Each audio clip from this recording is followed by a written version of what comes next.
안녕하세요. 커피를 하나하나 읽어주는 남자 하나린입니다. 오늘은 디카페인 커피에 대해 자세히 알아보도록 하겠습니다. 커피를 좋아하는 커피 애호가에게 디카페인 커피의 이미지는 그리 좋지 않은 것 같습니다. 저 또한 디카페인 커피에 대한 편견을 꽤 오랫동안 가지고 있었습니다. 디카페인이라는 단어만 보고 지나치는 경우도 많았죠. 심지어 한 번도 마셔보지 않았음에도 불구하고 저 디카페인 커피는 맛이 없을 거야 라고 생각하는 사람들도 있습니다. 반면 향민 품질과 관계없이 디카페인 커피를 원하는 소비자들도 많습니다. 커피를 좋아하지만 선천적으로 카페인에 취약한 분들이나 잠에 들기 전 커피를 마시고 싶은 분들처럼 카페인이 없는 커피를 찾는 소비자층도 많습니다. 스타벅스는 디카페인 커피를 출시한 지 2년 만에 2,100만 장을 팔았습니다. 우리나라의 2022년 디카페인 커피 수입량은 2021년에 비해 약 46%나 증가했죠. 점차 많은 사람들이 디카페인 커피에 관심을 가지게 되면서 자연스럽게 그 공정에 대해 궁금해하시는 분들도 많아졌습니다. 이번 영상에서는 디카페인 커피와 그 공정에 대해 자세히 다뤄보고자 합니다. 먼저 카페인에 대해 알아봅시다. 카페인은 흰색의 결정으로 향이 없으며 쓴맛을 내는 물질입니다. 물과 알코올에 모두 잘 녹는다는 특징을 가지고 있습니다. 주로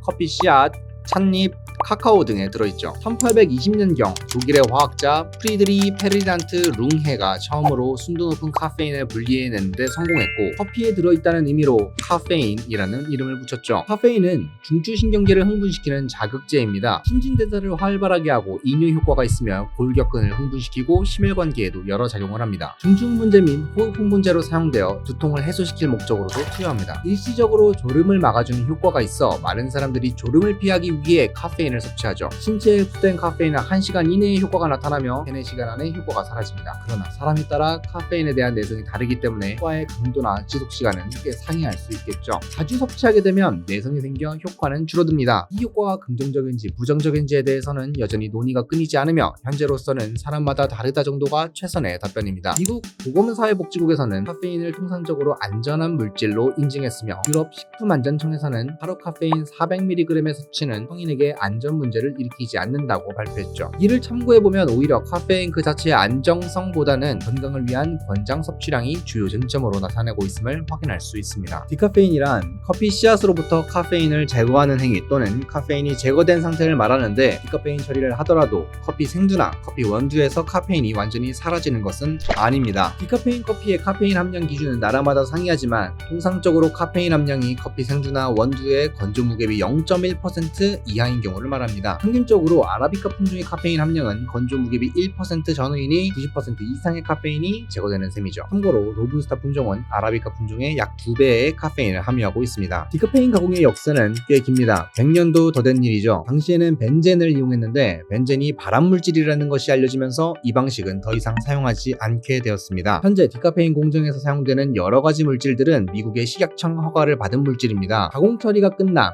생두에 남은 양 또한 극히 미비하며 휘발성이 강하기 때문에 로스팅 중 전량 소실됩니다. 디카페인 커피가 인체에 유해하다는 것은 옛말이죠. 디카페인 공정은 로스팅을 하기 전 생두 상태에서 진행합니다. 디카페인 가공 공정은 커피 생두를 물에 담가 카페인을 추출하는 과정이죠. 카페인은 물과 알코올에 모두 잘 녹는 양쪽성 물질이라고 말씀드린 거 기억하시나요? 그러나 물에 녹는 건 카페인뿐만이 아닙니다. 커피 생두 안에는 물에 녹는 수용성 물질도 많습니다. 이들 역시 물에 녹아 빠져나간다는 문제점이 있죠. 디카페인 커피의 향미 품질이 좋지 않다는 인식은 바로 여기에서 비롯된 문제입니다. 디카페인 공정의 목적은 커피 생두 안에서 카페인만 선택적으로 골라내는 것입니다. 물론 카페인만 골라내는 건 불가능한 일입니다. 최대한 그렇게 하려고 노력할 뿐이죠. 순수한 물만으로는 당연히 불가능합니다. 이 과정에서 사용되는 물질은 아세트산에틸, 이산화탄소, 염화메틸렌, 활성탄 등이 있습니다. 디카페인 공정은 크게 3가지로 분류됩니다. 먼저 유기용매를 이용하는 방법, 물을 이용하는 방법, 마지막으로 이산화탄소를 이용하는 방법입니다. 먼저 유기용매를 이용하는 방법을 알아보도록 하겠습니다. 녹는 물질을 용질, 녹이는 물질을 용매라고 합니다. 설탕을 물에 녹일 때 설탕은 용질, 물은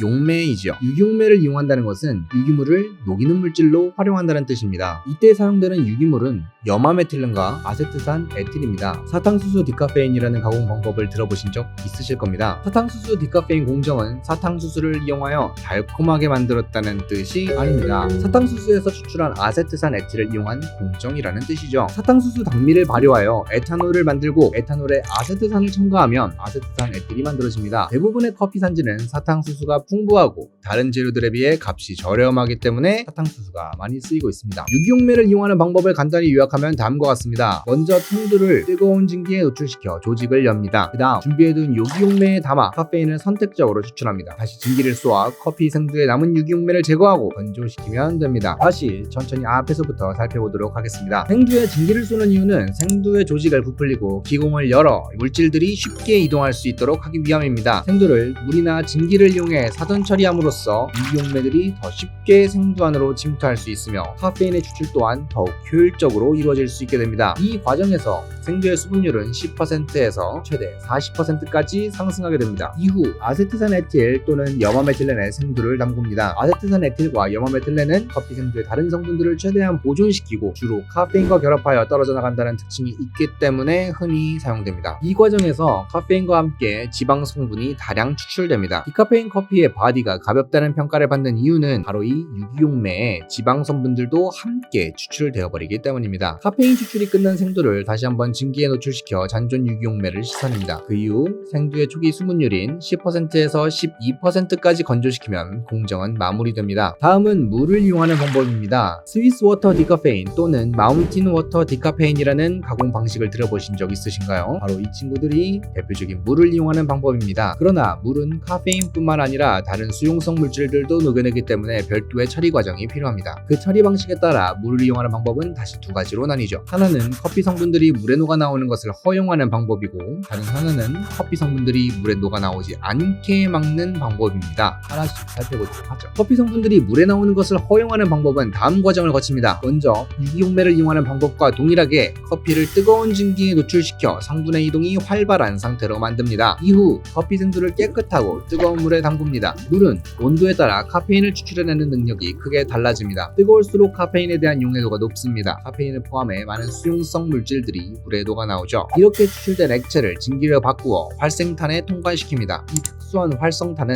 카페인을 포함해 크기가 큰 물질들을 흡착시켜 걸러냅니다. 카페인이 걸러진 커피 추출액을 다시 생두에 흡수시킵니다. 생두에 다시 흡수시키기 위해서는 생두를 중간에 한번 건조시켜야 하죠. 생두가 말라 있어야 다른 물질들을 잘 흡수하기 때문입니다. 커피 추출액을 흡수한 생두를 다시 건조시키면 디카페인 공정이 마무리됩니다. 이번엔 커피 성분이 물에 녹아 나오지 않게 막는 방법을 한번 이야기해 봅시다. 바로 삼투압을 이용하는 겁니다. 삼투압이란 두 용액의 농도가 다름으로써 나타나는 압력입니다. 쉽게 설명하면 농도가 높은 용액과 농도가 낮은 용액을 함께 두었을 때 농도가 높은 용액이 농도가 낮은 용액의 농도를 낮추려고 하는 것이죠. 두 용액의 농도가 같아질 때까지 성분의 이동이 일어납니다. 두 용액의 농도가 같아지면 적어도 우리 눈에 드러나는 성분의 이동은 일어나지 않게 됩니다. 이러한 방법을 사용하는 대표적인 가공법이 스위스 워터 디카페인입니다. 이 방법은 디카페인 공정을 시작하기 전 GCE라는 용액을 만듭니다. 먼저 커피 생두를 깨끗하고 뜨거운 물에 담굽니다. 이 과정에서 카페인을 포함한 수용성 물질들과 일부 지방 성분들이 빠져나옵니다. 이 물을 특수한 활성탄에 걸러 카페인을 제거하죠. 자, 지금까지 위에서 설명했던 거랑 동일하죠? 이렇게 카페인을 제거된 커피 추출액을 GCE, Green Coffee Extract이라고 부릅니다. 앞서 설명한 방법은 GCE를 다시 생두에 흡수시키지만 이번 방법은 GCE를 다른 생두의 디카페인 공정에 사용합니다. 디카페인 가공을 할 생두를 준비합니다. 늘 그렇듯 생두를 뜨거운 증기에 노출시켜 성분이 잘 이동할 수 있는 상태로 만듭니다. 그 다음 준비해둔 GCE에 생두를 담굽니다. 이제 GCE와 생두 사이에 성분 이동이 일어나겠죠? 그러나 GCE와 커피 생두는 커피 성분들의 농도가 거의 동일하기 때문에 성분의 이동이 이루어지지 않습니다. 원래는 생두에 수용성 물질들이 물로 이동해야 하지만 물에도 이미 충분히 많은 수용성 물질들이 들어있기 때문에 이 성분들이 이동하지 않는 것입니다. 생두에는 있지만 GCE에는 없는 유일한 물질, 바로 카페인만 생두에서 GCE로 이동하게 됩니다. 보통 이 과정은 한 번에 끝나지 않고 여러 번 반복하여 이루어집니다. 카페인만 빠져나간 생두를 건조시키면 디카페인 공정이 끝나겠죠. 카페인이 녹아나온 GCE는 다시 활성탄에 걸러 카페인이 없는 상태로 만들어지고 다음 디카페인 공정에 활용됩니다. 자, 마지막으로 이산화탄소를 이용하는 방법입니다. 이산화탄소는 표준 온도와 표준 압력에서 기체 상태입니다. 이산화탄소를 액화시키기 위해서 온도를 낮추거나 또는 압력을 높이면 됩니다. 이산화탄소를 이용하는 방법은 초임기 상태의 이산화탄소를 이용하는 것입니다. 초임기 상태란 액체와 기체의 성질을 모두 가지고 있는 상태죠. 액체는 물질을 잘 녹이는 성질, 즉 용해성을 가지고 있고, 기체는 액체보다 빠른 확산 속도, 다시 말해 침투성을 가지게 됩니다. 초임계 상태가 되면 다른 물질 사이로 쉽게 침투하여 다른 물질을 잘 녹여내는 성질을 가지게 됩니다. 게다가 출처를 끝낸 이산화탄소를 다시 기체로 바꾸어 날려보내면 녹여낸 물질을 순도 높게 얻어낼 수 있죠. 또한 날아간 이산화탄소는 재활용이 됩니다. 이러한 특징 덕분에 초임계 상태의 이산화탄소는 고순도 추출 분야에서 많이 활용되고 있습니다. 이산화탄소를 이용하는 디카페인 공정은 25기압 100도씨 환경에서 이루어집니다. 생두를 증기에 노출시키는 것으로 가공은 시작됩니다. 성분 이동이 원활해진 커피 생두에 고압의 이산화탄소를 가합니다. 카페인이 녹아있는 이산화탄소는 다시 활성탄을 통과하여 순수한 이산화탄소가 되죠. 카페인이 빠져나간 생두를 다시 건조시키면서 공정은 마무리됩니다. 이 방법은 인체에 무해한 이산화탄소를 사용하기 때문에 가장 안전한 디카페인 공정으로 평가받고 있습니다. 디카페인 공정이 커피 향미에 두드러진 영향을 준다는 연구를 찾기가 어렵습니다. 일리커피의 에스프레소 커피라는 책에서는 디카페인 커피의 향미에 대해 아세트산 에틸을 사용하면 구운 느낌이 날 수 있으며, 이산화탄소를 이용한 커피는 심심한 맛이 될 수 있고, 물을 이용한 방법은 맛이 연해질 수 있다고 말합니다. 공공정에서 큰 문제만 없으면 향미의 품질 차이는 거의 없다고 말합니다.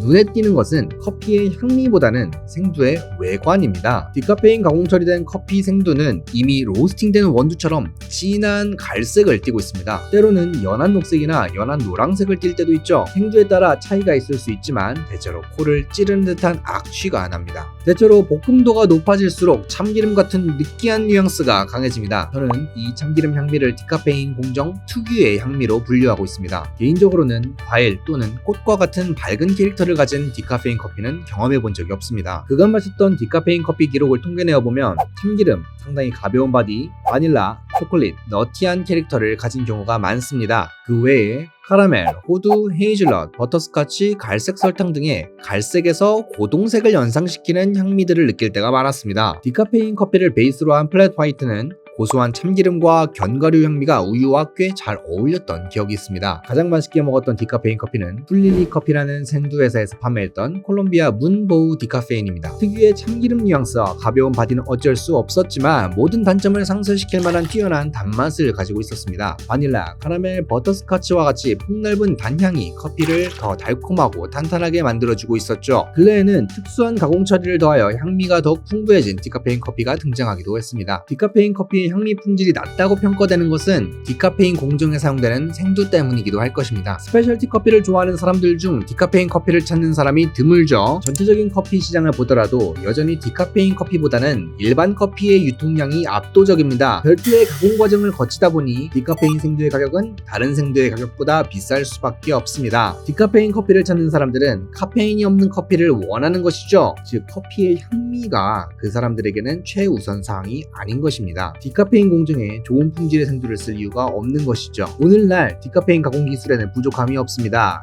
요점은 디카페인 커피를 찾는 소비자 수의 변화뿐입니다. 디카페인 커피가 상당히 일반적인 제품이 되었을 때 그때 비로소 향미 품질에 대한 논의가 커지겠죠. 아직까지 디카페인 커피에서 훌륭한 향미를 기대하기는 어렵습니다. 물론 좋은 향미가 있으면 좋겠지만 좋은 향미는 디카페인 커피의 주요 목적은 아니니까요. 저는 적절한 가양 작업이 디카페인 커피의 향미를 충분히 보완할 수 있을 것이라 생각합니다. 좋은 품질의 생두를 굳이 사용하기보다는 가양 작업을 통해 보완하는 것이 더욱 쉽고 경제적이기 때문입니다. 디카페인 공정을 알고 나서부터는 더 자주 디카페인 커피를 찾아 마시게 되었습니다. 공정의 원리와 과정을 이해하고 나니 커피의 향미에 대한 이해도도 더 한층 깊어졌습니다. 이번 영상을 통해서 많은 분들이 디카페인 커피에 대해 많이 알아가셨으면 좋겠습니다. 이번 영상이 여러분들에게 도움이 되었다면 좋아요, 댓글, 알림 설정, 구독까지 부탁드립니다. 여러분들의 구독과 좋아요는 영상 제작에 도움이 됩니다. 감사합니다.